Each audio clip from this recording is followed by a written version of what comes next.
as pessoas que doam, né, que tem os cadastros, estavam com medo de receber o mensageiro, o motoboy, e aí ficaram com esse problema e decidiram então suspender os trabalhos e está caindo a receita da instituição. Nós estamos percebendo que uma grande preocupação é em relação à diminuição das doações.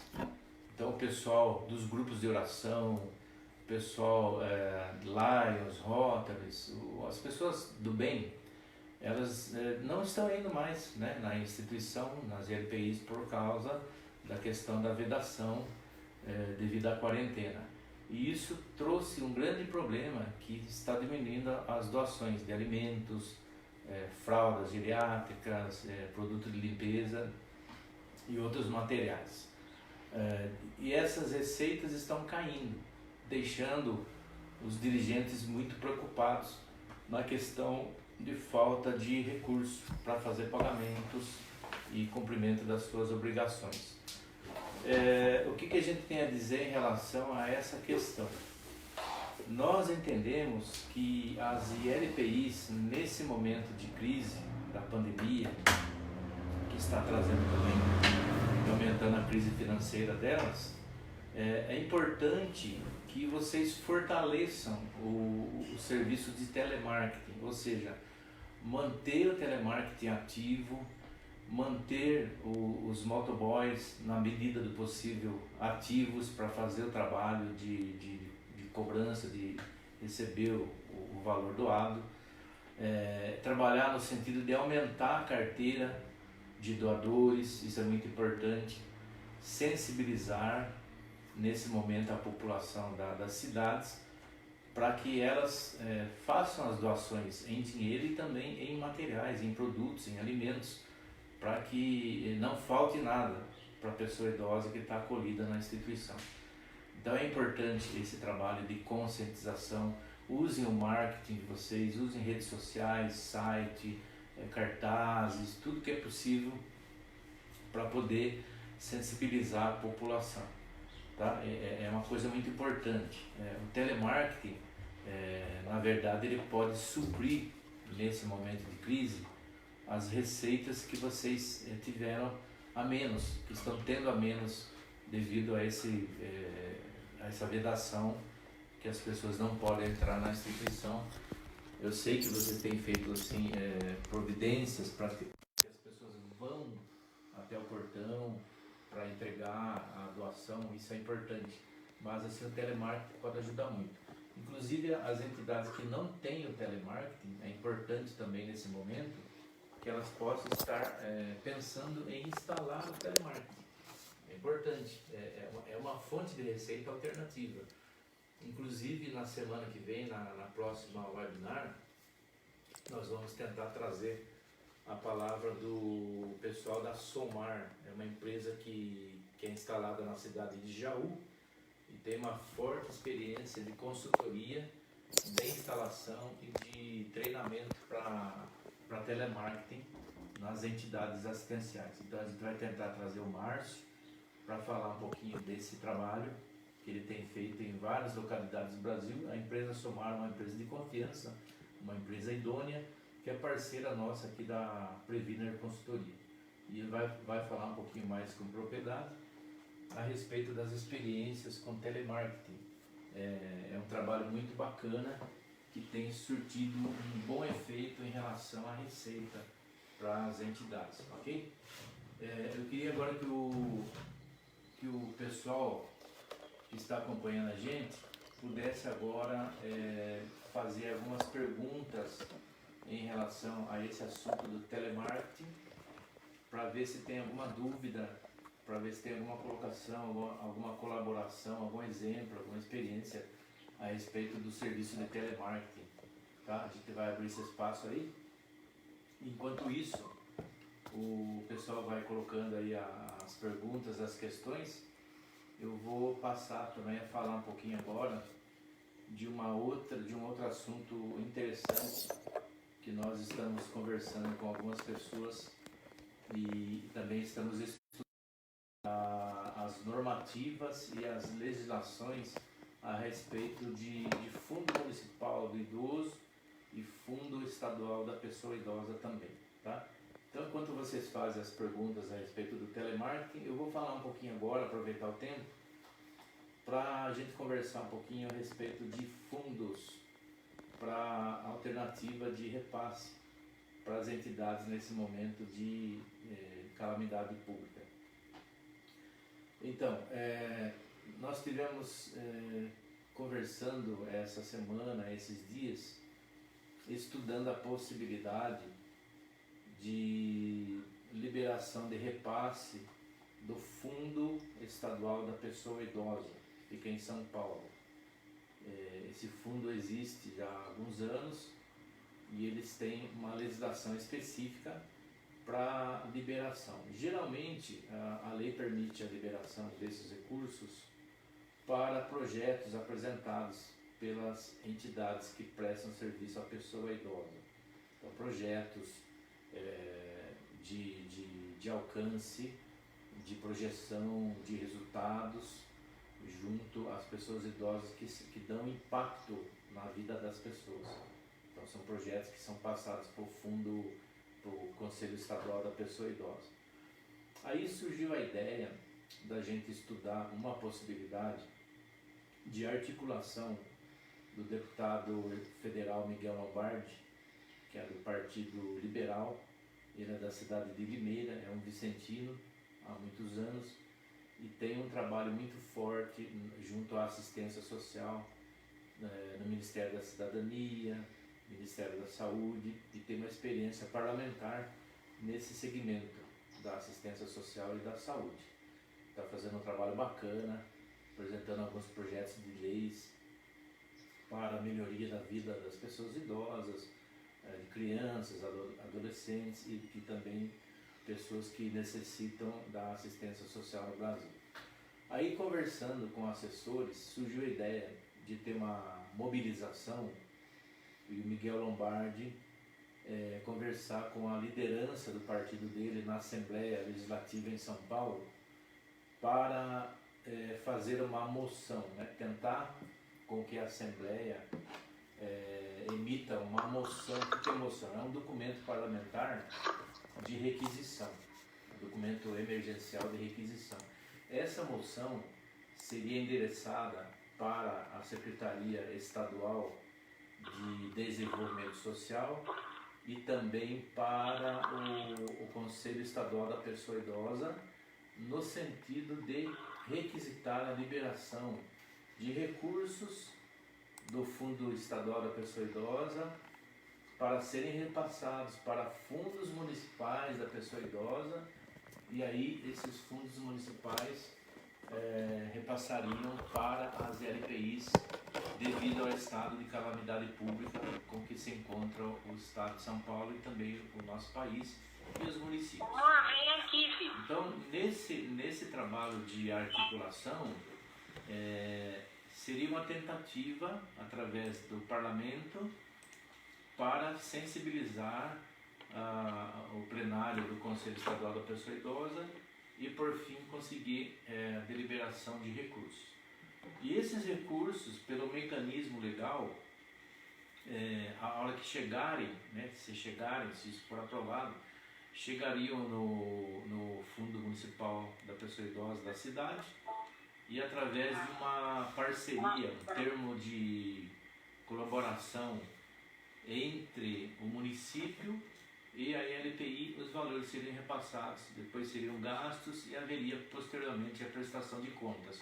Tem que passar pelo município, porque quando o recurso, qualquer receita, quando ela ingressa no Fundo Municipal da Pessoa Idosa, ela se torna parte do orçamento do município. Então, se uma empresa repassa a doação de recurso privado para o Fundo Municipal do Idoso, esse recurso entra no orçamento do município, passa a fazer parte do orçamento e tem uma destinação específica para esse valor ser gasto, ser aplicado, melhor dizendo, para um projeto de prestação de serviços à pessoa idosa, ok? Então, nós estamos em tratativas. Esse fim de semana a gente está trabalhando bastante torno de 13 horas, 12 horas de trabalho, hoje, amanhã, a semana que vem inteirinha, para a gente montar. Nós vamos emitir um parecer jurídico para repassar ao deputado federal Miguel Lombardi, para que haja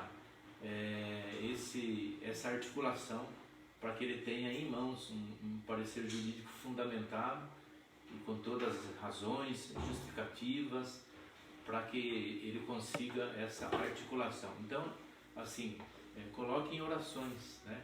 Coloque em orações, independente da sua crença religiosa, para que essa mobilização tenha êxito, para que ela tenha sucesso.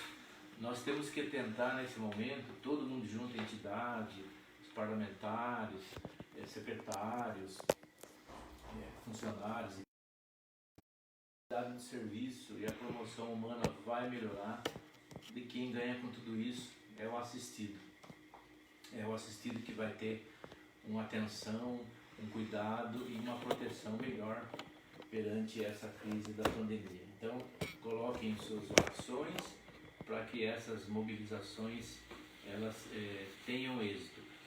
Durante esses dias, principalmente agora, hoje e amanhã, esse final de semana, nós vamos preparar essa documentação e quem está cadastrado no nosso site, quem é entidade cliente, né? Vocês sabem que nós temos o plano hoje, nós temos aí dezenas de entidades do Brasil, de várias partes do Brasil, que são clientes da nossa consultoria, então vão receber em primeira mão esses pareceres que a gente vai emitir agora, nesses dias, e a gente vai passar para os demais também, amigos das entidades que estão junto com a gente, sempre acompanhando e prestigiando o nosso trabalho pela internet, pelo YouTube, WhatsApp e Facebook, e pelo nosso site também, ok? A gente vai repassar isso para vocês, porque é um momento de calamidade, de emergência, e a gente também tem que ser solidário, mesmo prestando serviços profissionais, a gente tem que ajudar também no que for possível, tá bom, pessoal? Eu queria ver aí com o Lucas se tem alguma pergunta a respeito da primeira pauta de hoje, que é o telemarketing.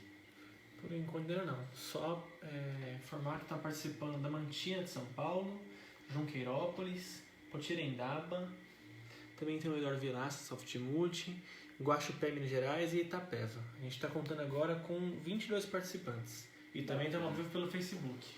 Bacana. Tem alguém do Pernambuco? Parece que tem uma entidade do Não se apresentou ainda, mas deve estar aqui no meio. Com tá. 22. Você está vendo aí? É que ele não mandou o lugar, né? Não mandou de onde estava falando. Tá. A gente está pedindo para vocês que estão acompanhando colocar o nome da cidade e do estado de vocês para a gente divulgar. Agora chegou mais perguntas. Iracema você mandou um oi. E tu também tá aqui, mandou um oi. E a Diva mandou uma pergunta. Como fica em relação às cidades que não têm Conselho Municipal de Idoso ativo? Eu sei que tem CNPJ. Foi o que ela escreveu aqui. Tá. Importante a pergunta da Diva do Lar São Vicente de Paulo de Potirendaba, né? Região de São José do Rio Preto, São Paulo. Então, o Fundo Municipal do Idoso, nós temos uma informação, não sei se é extraoficial, de que no estado de São Paulo ainda tem mais ou menos 10 ou 12% dos conselhos municipais da pessoa idosa que ainda não tem o Fundo Municipal do Idoso. Então, assim, uma dica importante. Vocês de LPI e vocês que atuam também nas secretarias de assistência social na sua cidade, precisa fazer uma pressão junto a Ministério Público, Prefeitura Municipal, o próprio Conselho, para que juntos achem uma solução e comecem o trabalho de implantação do Fundo Municipal do Idoso, porque não adianta a cidade que tem só o Conselho Municipal da Pessoa Idosa e não tiver regulamentado e regularizado o Fundo Municipal do Idoso, não vai conseguir receber recursos, não vai conseguir receber doações, inclusive aquelas doações de parte do imposto de renda devido, não vai conseguir orçamento até do próprio município e nem das multas que são aplicadas em crimes que tem no âmbito do Estatuto do Idoso. Então são crimes em que o Poder Judiciário recolhe as multas e poderia repassar também para o Fundo Municipal do Idoso. Então, nesses casos, vocês têm que fazer uma pressão, porque o prefeito municipal tem que apresentar um projeto de lei na Câmara Municipal para a criação e instalação do Fundo Municipal do Idoso. Após 30 dias, após um tempo pequeno, aí sai um decreto para regulamentação do funcionamento do Fundo Municipal do Idoso, tá? Esses são os caminhos legais. Aí peçam ajuda para o jurídico das prefeituras, da Secretaria de Assistência Social, para que isso se torne realidade, tá? Não é difícil, depois que tiver todas essas leis promulgadas, publicadas na imprensa oficial do município, aí a Secretaria, através do gestor que cuida do Fundo Municipal do Idoso, vai ter que cadastrar esse fundo no Cadastro Nacional de Fundos Municipais e também abrir o CNPJ na Receita Federal, tem um código específico para que vocês tenham isso regularizado.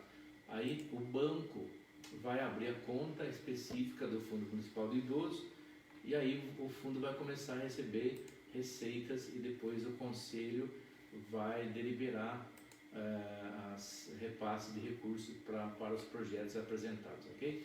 É isso que eu poderia estar instruindo vocês aí, principalmente a Diva que fez a pergunta aí para nós. Bom, tem mais gente que entrou agora. Guaraçaí, São Paulo, Pedra Bela, São Paulo, Itu, Tatuí, Iracemápolis, Tatuí também de novo, do Bom Velhinho Vale da Lua e Salgueiro em Pernambuco. Pelo Facebook também tem gente aqui mandando oi. Ótimo. Só carregar de novo, perdão pela demora aqui. Tá, obrigado pela participação de vocês aí, viu, gente? Pelo Facebook tem 10 pessoas assistindo a gente. Deixa eu pegar os comentários. Nós temos aí quase que 40 pessoas acompanhando. Por aí, isso. Ok. Pessoal, vamos abrir agora para vocês perguntas de natureza trabalhista. Nós estamos conversando com as entidades nessa semana e também na primeira webinar da semana passada surgiram algumas dúvidas em relação à questão trabalhista. E então a gente está abrindo esse espaço. O Dr. Rubens está aí acompanhando a gente, vai poder estar orientando vocês nas questões trabalhistas, dúvidas em relação a férias antecipadas, dúvidas em relação à carga horária, diminuição, é isso que o pessoal está perguntando aí para nós nessa semana.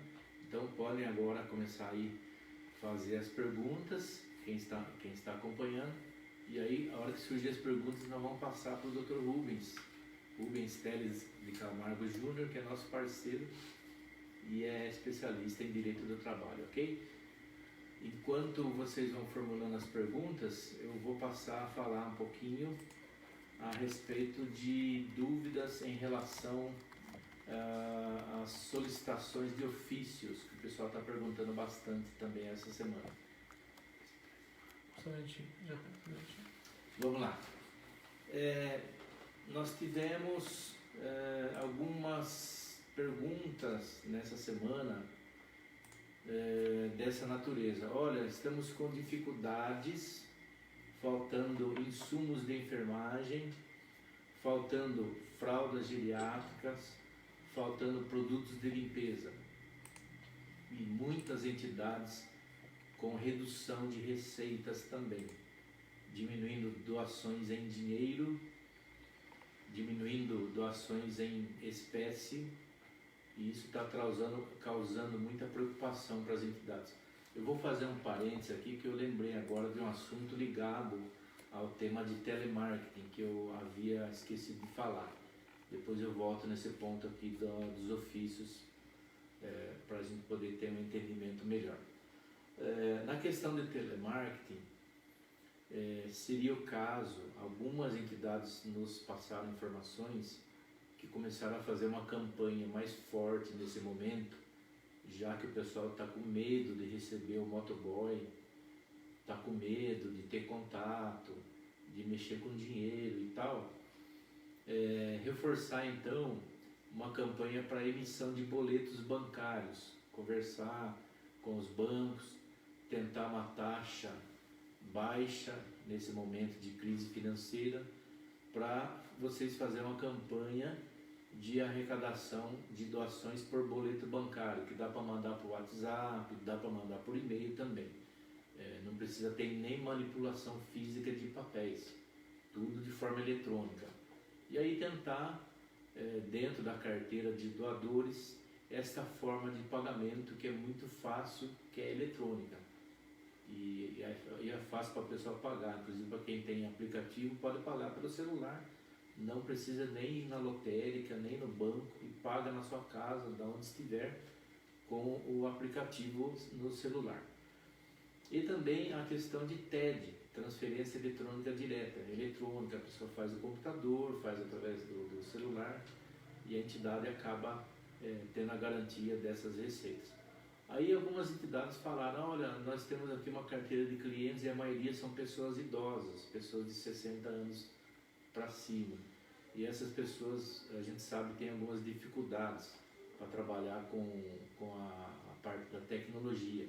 Então fica mais difícil de trabalhar os boletos. Mas, enfim, vocês têm que tentar, nesse momento, de todas as formas possíveis para conseguir doadores que façam nessas formas de pagamento as doações, para que vocês não tenham diminuição da arrecadação.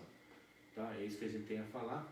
Vocês podem tentar fazer isso e vão informando a gente, tá? A gente fica aberto aqui para trocar ideias com vocês. Quem já tem um tempo com a gente pode trocar ideia por Facebook, por e-mail, para trazer informações, que isso ajuda muito nesse momento, tá? O feedback de vocês é importante, como é que está acontecendo, como que está se portando essa situação de arrecadação por telemarketing.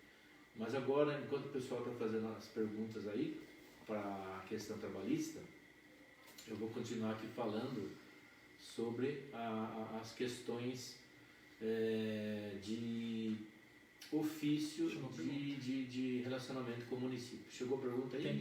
Tem duas perguntas. Tá, eu vou dar uma paradinha então nessa questão. Vou abrir aí para perguntas para o Dr. Rubens na questão trabalhista. Então, agora enquanto isso, eu vou 15 pessoas ao vivo no Facebook. Eu já vou pedir, já estou um pouquinho. Deixa eu ativar, só um minuto. O Lucas está procurando aqui, só um momento. Pronto. Renata Mancini, da Vila Vicentina, perguntou sobre as medidas do governo ontem em relação à ajuda para RH. Se aplica também às entidades? O Dr. Rubens tem conhecimento dessa informação? Acredito que seja mais na parte administrativa, Dr. Cláudio.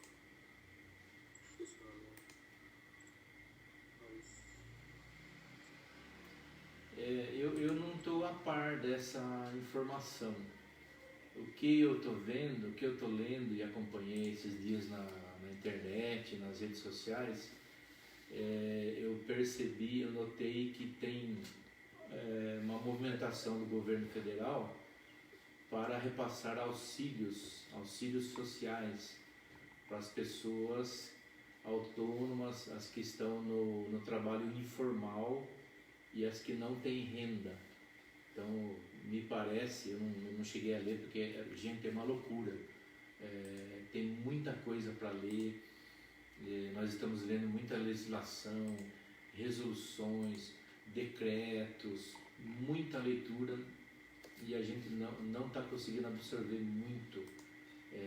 muitas coisas, né? A gente está tentando filtrar aí coisas mais específicas para o nosso trabalho junto com vocês. Então, me perdoem se de repente a gente não conseguir responder alguma coisa, porque é muita informação. Mas pelo que eu estou vendo, pelo que eu estou notando, há uma movimentação do governo, do Ministério da Cidadania principalmente, para repassar recursos, repassar abonos, eu não sei como é que é o nome que eles usam, bolsas sociais, para ajudar essas pessoas. Eu vi também em algumas leituras da Fiesp, que é a Federação de Indústrias do Estado de São Paulo, de também alguns pacotes fiscais e tributários do Ministério da Fazenda, da Economia, para auxílio às micros e pequenas empresas, empresários individuais, as MEIs, eu vi alguma coisa nesse sentido, também li muito por cima, porque é uma leitura muito aprofundada, né?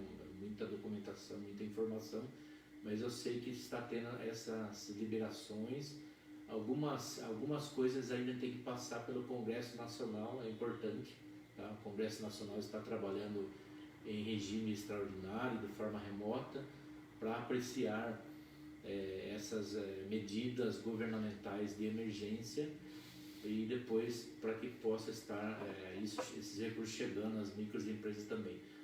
Então eu não vou conseguir, Renata, responder assim essa questão, porque eu não estou aprofundado e não tenho um conhecimento aí para poder estar informando vocês. Eu sei que está tendo muita movimentação para autônomos, pessoas que fazem trabalho informal, pessoas necessitadas, inclusive todo o cadastro Bolsa Família está sendo estudado também, mais alguns repasses, e também para os microempresários, tá?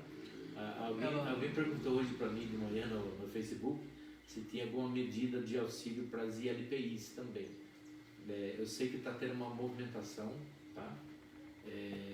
Inclusive ontem nós recebemos, eu não sei se não lembro mais, fica meio perdido, que é muita coisa, mas acho que há 2 dias teve um cadastro que veio do Ministério da Cidadania e também da Secretaria Nacional dos Direitos Humanos e Defesa da Pessoa Idosa, que é coordenado pela ministra Damares.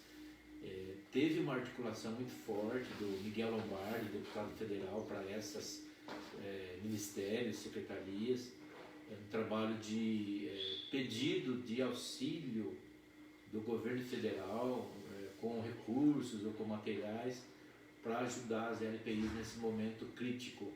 E aí eles emitiram um cadastro online, nós recebemos também do pessoal de Maceió, nossos amigos das ILPIs de Maceió, e repassamos também para diversas ILPIs.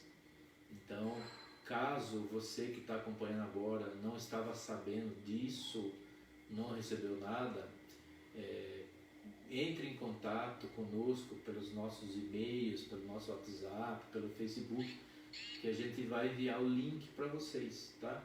Quem tem acesso ao gabinete, aos assessores do deputado federal Miguel Lombardi, também pode pedir para eles têm o link para vocês preencherem. São algumas informações, inclusive econômicas, para que a Secretaria dos Direitos Humanos e da Pessoa Idosa e Ministério da Cidadania possam estar estudando aí um possível repasse emergencial para as ILPIs, ok? Ela comentou o que ela falou aqui, a Renata Mancini. Ela falou assim, que o governo vai complementar o salário dos funcionários diretamente no CPF, para os funcionários, por 2 meses, sendo empresas de faturamento de 361 mil a 10 milhões. Aí ela pergunta, mais nós encontramos nisso? Ela complementou o que ela falou. Depois ela falou, beleza, Cláudio. Aí tem mais 2 perguntas em seguida, do Laçotinho de Paulo. Gostaria de sugestões sobre... Cidade. Oi? Cidade? Não tem aqui na frente. Gostaria de sugestões sobre como adquirir EPIs via governo municipal ou estadual.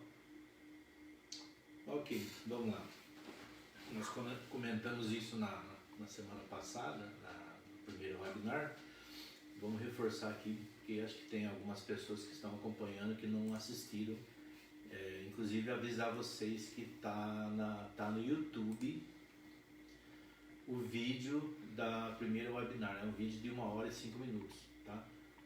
Procure nos grupos de Facebook que a gente tem na internet, entre em contato com a gente, que tem no nosso WhatsApp, nosso site, para receber o link do vídeo da primeira webinar, que aconteceu dia 25 de março.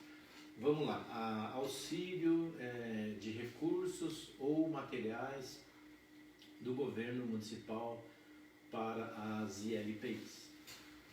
Nós estamos também nesse fim de semana preparando alguns modelos de ofícios nesse sentido. Recebemos também algumas perguntas, algumas consultas. Como fazer? A dúvida que vocês têm. Como que eu posso fazer um ofício? Como que eu posso me dirigir à prefeitura ou à Secretaria Municipal de Saúde para me pedir recurso? Então aqui vão as dicas, prestem bem atenção, vão as dicas aí para vocês, se quiserem anotar é legal, ou se quiserem gravar aí, é bacana. Então é o seguinte, aqueles ofícios de uma página só, muito genéricos, eles não serão assim compreendidos pelo município. Qualquer autoridade que recebe agora, nesse momento, um ofício, pode ser o Ministério Público, Secretaria de Saúde, Secretaria de Assistência Social, Conselho da Pessoa Idosa, Conselho da Assistência, Gabinete do Prefeito, enfim, autoridades do município. Não adianta mais a gente fazer um ofício de uma página dizendo que nós estamos em crise, dizendo que nós estamos em necessidade e falta de dinheiro, de recursos e materiais e que está um caos. Isso não vai sensibilizar, até porque é importante a gente saber que o poder público ele trabalha em cima da legalidade, então trabalha em cima de leis orçamentárias. O que eu estou dizendo? É que nós, entidades, enquanto entidades, precisamos fazer um trabalho, um levantamento mais apurado. Vai necessitar que o seu profissional, o seu administrador, a sua equipe tenham... Oi? Acabou. O que aconteceu? Deu tempo de 40 minutos. Você tá lá no Facebook ainda. Me ajuda aí na parte técnica, o que eu tenho que falar para eles. Eu vou iniciar uma nova aqui. Consegue compartilhar no WhatsApp para todo mundo que você tenha? Que você mandou hoje? Então fecha a minha imagem aqui. Fecha no Facebook ao vivo. Não, tá fechado.